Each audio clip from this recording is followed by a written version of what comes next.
quite male up here, isn't it? Thank you for being here, Moana. Thank you. Are people surprised sometimes to find out that you actually trained as a lawyer all those years ago? That I actually trained as a lawyer? Oh, yes. Yeah, I mean, I'm surprised I did too. I was brought up in a family where, like John, I was lucky to have my mum and dad, but I was the first one of our entire whānau, so that's my cousins, to go to university. So we always thought it was a place for like rich, white, really brainy people. I was delighted to find out, not really. Yeah.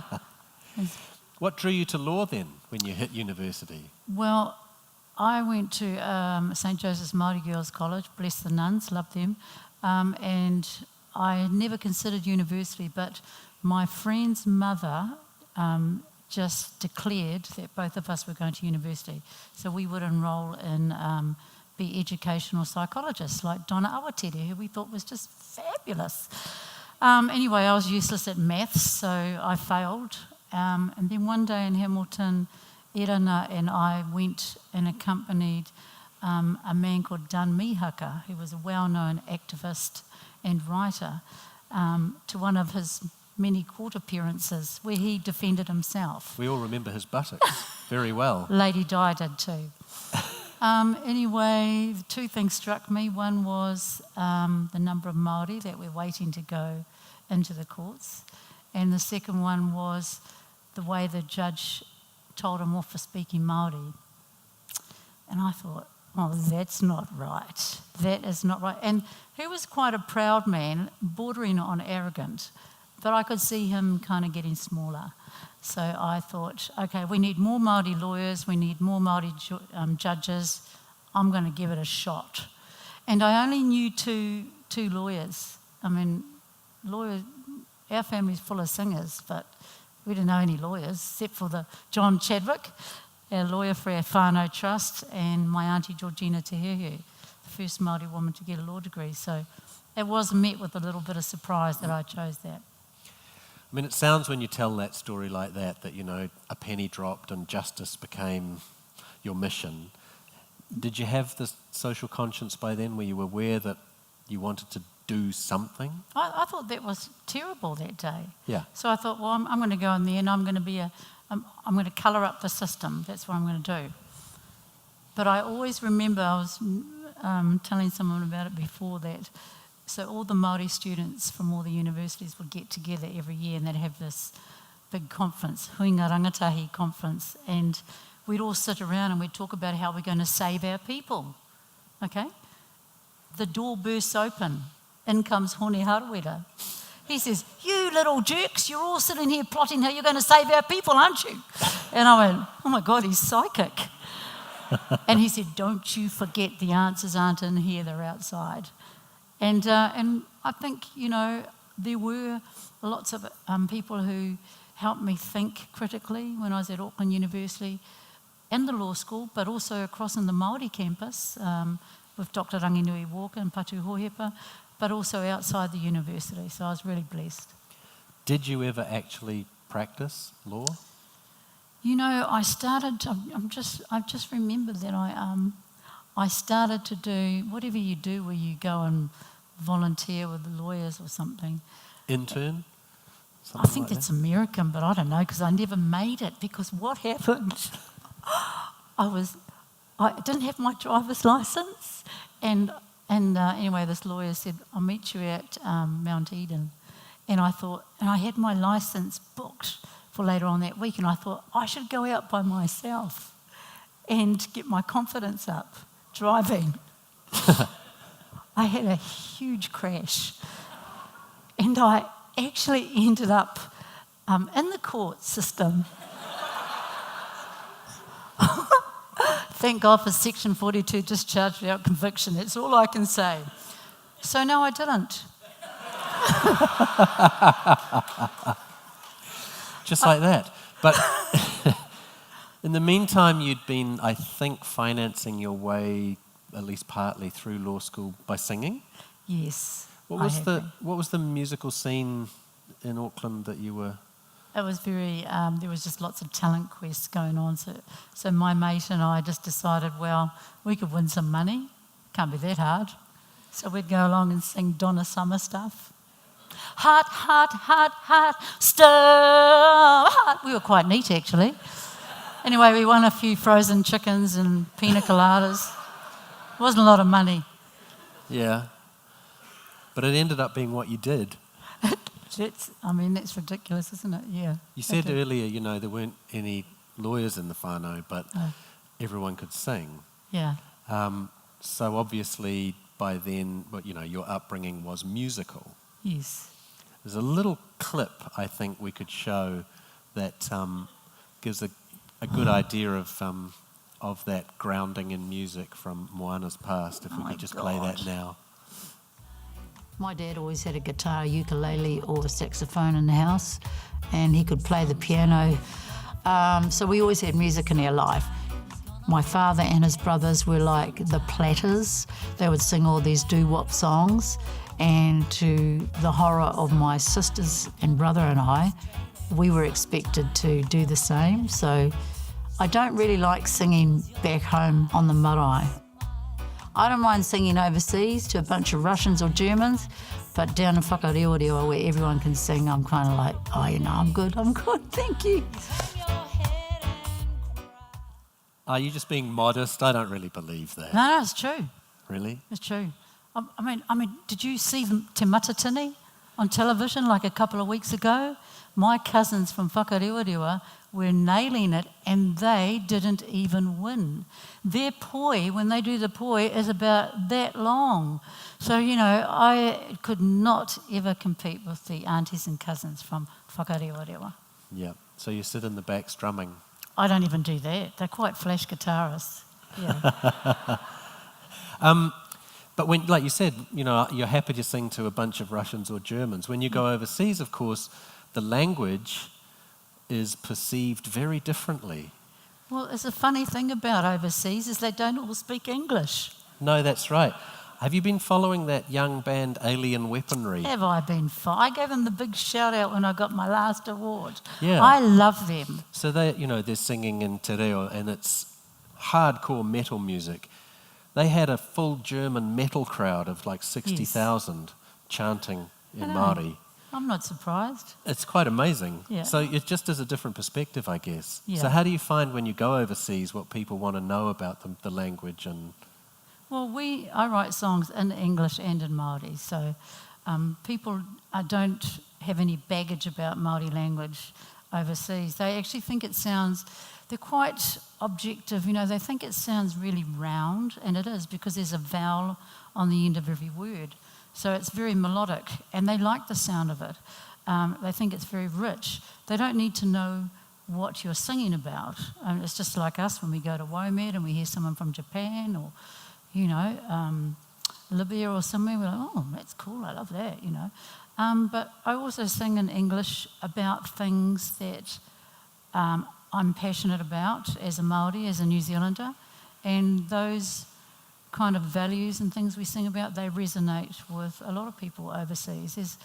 There's a lot of people that feel the same way, and music is one way to connect with them. What about your own background with the language? Did you grow up speaking it? No, because my beautiful father from Tūwhareto in Te Aroa, Anglican dad, married a wonderful woman called Bernadette, Catholic, Irish, English, whakapapa. So mum was quite keen to learn te reo, but dad was not keen to teach. He had been of that generation where if you spoke the language, you had your mouth washed out with soap. So, that had an impact on how he saw the language. It's quite interesting because they used to say to us, not my parents, but that generation, you won't get a job with the language. But, my mates who are fluent speakers, gee, they can, they can charge anything now because it's valued. It is now. Yeah, it is now. In the space of what, 2 generations? Well, thanks to a lot of visionaries. And I'll tell you something, Finley, that we learnt when we went overseas. You know, I always say locally, globally hot, locally not.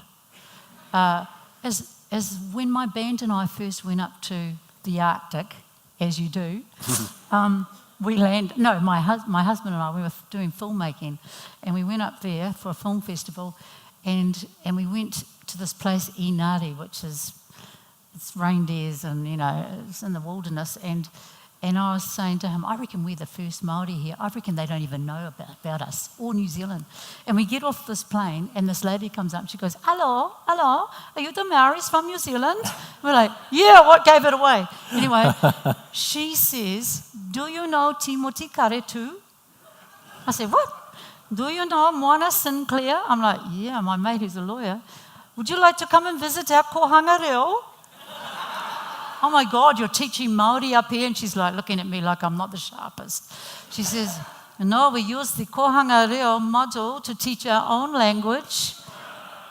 And I thought, wow. You were up in the Arctic Circle. Was this Arctic. the Sami people? The Sami people were using the kohanga reo total immersion model to help revitalise their language. And I've been back there, so I think we went over there, 10 years ago, went back there like 2 years ago and met some of the graduates, met the only hip-hop artist in the world who's performing in this particular dialect that the kohanga reo helped to revitalise.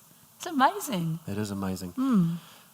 The language and the music seems to go hand in hand. Was it sort of instinctual that you could use music to further the language? The first song that I recorded was in Māori, but that was kind of like, I don't know what we were thinking. There were no iwi radio, I don't know, Delvanus came along and he was right into promoting the reo. He was a great mentor to me. But when I was at university and Delvanus used to say, write your own songs. You know, you can't be singing other people's songs. In the 90s, when I sort of got my own band together, there was a lot of stuff happening. And my friends, some of whom are here tonight, were involved in a lot of radical and exciting innovative movements in education and in health and politics and justice. So I just thought music can be a useful platform. You know, I can be useful, surely, if I have a platform. Instead of singing Baby, Baby, Love Ya, Yeah, Yeah, let's like say, Treaty won't go away, treaty won't go, and try and use it to discuss issues that people might not want to talk about when they're sitting in situations like this. We want to talk about it. Hey? Oh, you're all good. You're often referred to as a trailblazer or synonyms thereof. Do you feel like one? What's that, sorry? You're often referred to as a trailblazer. Oh, trailblazer. Do you think of yourself as one, or do you No. even reluctantly? No, I think I'm part of a whakapapa. So, I go back to my dad, the musician, and his brothers who used to be like the Platters. And then I go right back to our ancestors who had these beautiful songs and languages and values. And then the people that came into my life and helped shape my thinking and my music, like Delvanius, like Hidden in Melbourne, and then all my friends and, warriors, and then the likes of Alien Weaponry and Kiko. And when I turn on Radio Wātea, there's always a new act singing in Māori or singing in English about being Māori. So I'm part of the whakapapa, and it's an exciting space to be in. It feels like it's accelerated though, like it's changed a lot since you started. Oh, hell yeah. Yeah. How do you view the change? What have you seen? Well, you can organise tours with the technology nowadays. We used to have to ring up with a phone plonked on the wall. I think that there are more allies and champions. There are more people around that support the language, that don't feel threatened by it. I think back in the day, some people thought that if you're speaking Māori, you're basically plotting a revolution, which might have been slightly true in some circles. But, now there's so many Pākehā that are embracing it. At my daughter's school, at Westmere Primary, we have a Pākehā head of our total immersion unit. Jane, Yes, Jane. She's my just neighbour, this beautiful. Auckland small town. I love Jane. Yeah. And then Whaia Laura, she's Pākehā. So there's a lot more allies and champions, people that love the language. Yeah. Yeah. I'm interested in some of your other work, but it is part of a continuum. You know, you're a political commentator, you're a documentary maker, and I know that you've been working on a documentary series about the treaty called The Negotiators. Yes. Can you just briefly tell us what the kaupapa Yes. of that is? You know, it's been so intense. I had to stop drinking. It's that intense. Oh my goodness gracious. I don't know how anyone does it. I mean, The Negotiators, I'm not talking about being a director. So it is looking at this kaupapa of treaty settlements, which to a lot of people is hugely frightening, less now than it used to be. There's a section of society that think that Māori are getting too much. So my kaupapa for this series is to interview and tell the story of key lead negotiators in 7 settlements, where they came from, how they ended up being a negotiator, understand the unbelievable compromises they have to make within a very prescriptive process, how they have to go to battle with the Crown and then turn around and go to battle with their people, because it's not about justice. And I am very keen for New Zealanders to understand this process. And one of the negotiators I interviewed, Sir Michael Cullen, who negotiated for my tribe, he said treaty settlements are generous. They're generous on the part of the iwi, not the Crown. So, that's what I've been labouring over. It's an honour, actually. Can we get you to have a drink tonight? Eh? Can we get you to have a drink tonight? Oh, yeah. me and John. Because you are celebrating something, I just wanted to ask you how you felt when you got the call and told that you were a distinguished alumna for your incredible career in the law. I just thought, I think they've mucked that one up. I thought surely they mean like Moana Jackson, because we often get mistaken, because he's quite flash. He's like a stealth bomber. He's this critical thinker, and he's got a soft voice, and he's such a killer with all his ideas. I thought maybe they've got him mixed up, because I was saying I was an A student, as an average A student. So I contacted the university, and I thought, I said, I don't think, and they might get a bit of that though, eh, John? And they said, oh no, she was lovely. She goes, you're not getting this because of your academic record. I was like, okay, hang on, let me digest that for a moment. Because, I was just thrilled to bloody pass. That was a big deal, getting a law degree. I just thrilled to pass. So I really had to think long and hard again. And as you were telling your stories, I was sitting here thinking, oh my God, what am I doing here? Honestly, And, Well, for whatever reason you're here, congratulations. Ladies and gentlemen, Moana Maniapoto. Thank you.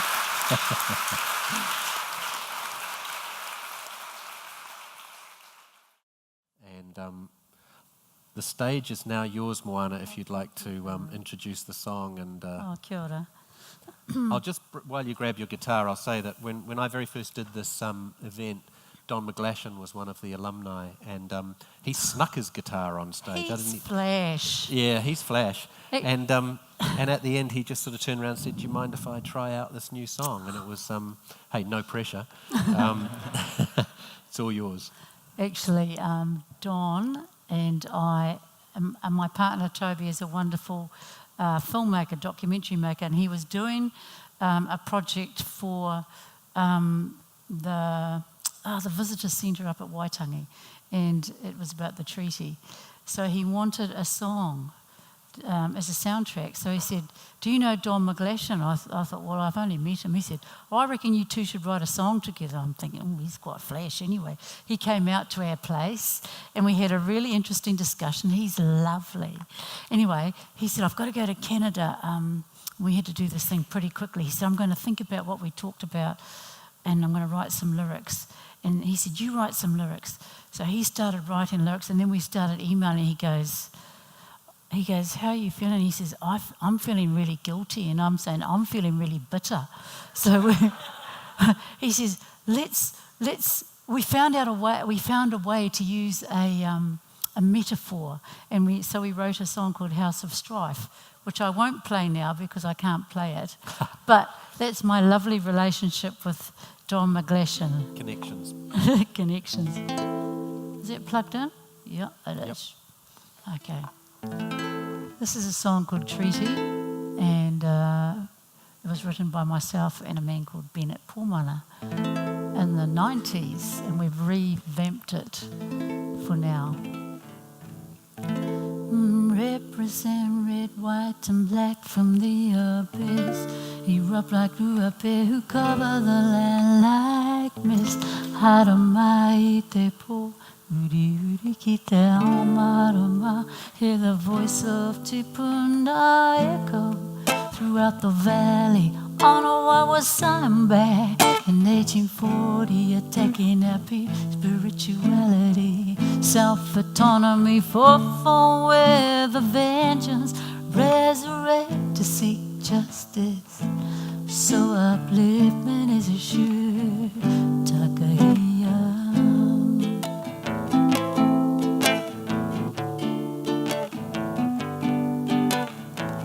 Separated, segregated from my culture, destroyed from within. Deprived of heritage in the system, swearing allegiance to the Queen of Mother England. Tino rangatira tanga is what you hear.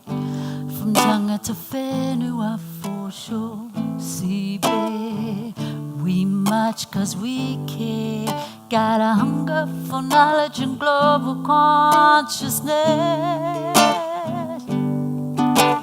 Treated.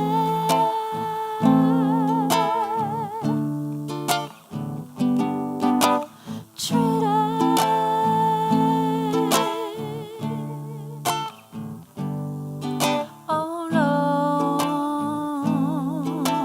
no, no, no, no, no, no, no.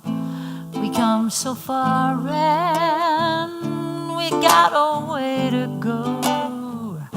Well, it ain't easy. No, no, no. There's moko on the parchment, blood across the land. Our people are our future and our future's in our own hands. Treated is written in the sky. Treated is written in our hearts. Treated, yeah, yeah, yeah, written in the sky. Treated.